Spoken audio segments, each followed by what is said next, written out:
Introducing the Uharbour Spoke Torque Wrench set. This 12-piece kit is engineered to fit 10 common spoke sizes, covering a precise range from 5.1 to 6.9 mm.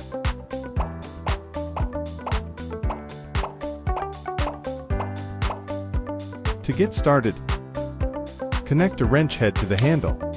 Select your preferred torque unit, Newton meters or pound inches.